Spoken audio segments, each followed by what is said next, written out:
Ils ont dit qu'ils vont nous faire tomber, en commençant par le Mali, avant la fin de ce mois de décembre. Eh bien, ils n'auront que leurs yeux pour pleurer parce qu'ils vont constater, Inch'Allah, que la Confédération tiendra et elle tiendra éternellement. Parce que la Confédération n'est pas l'affaire d'un individu, n'est pas l'affaire d'un dirigeant. La Confédération, c'est l'affaire de l'ensemble des peuples conscients, résilients, qui se sont mis debout pour dire non, non et non. Pour dire ça suffit, ça suffit, ça suffit.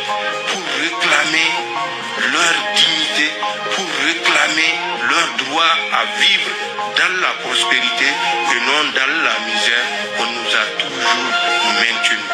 On ne pourra plus nous maintenir dans la misère, Inch'Allah, parce que nous avons compris que la richesse est de notre côté, qu'elle soit morale ou physique.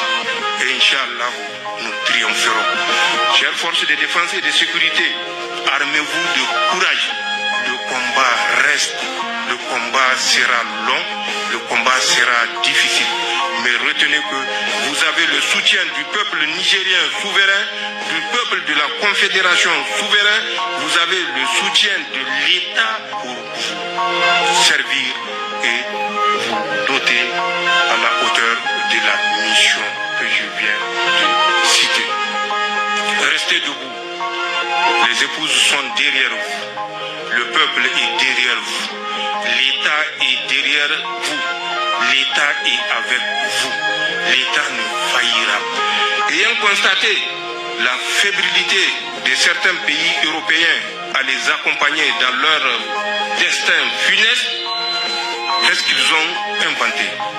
Ils ont décidé, à travers toujours ces mêmes mercenaires, d'enlever systématiquement les ressortissants des pays occidentaux ou asiatiques se trouvant dans notre espace confédéral.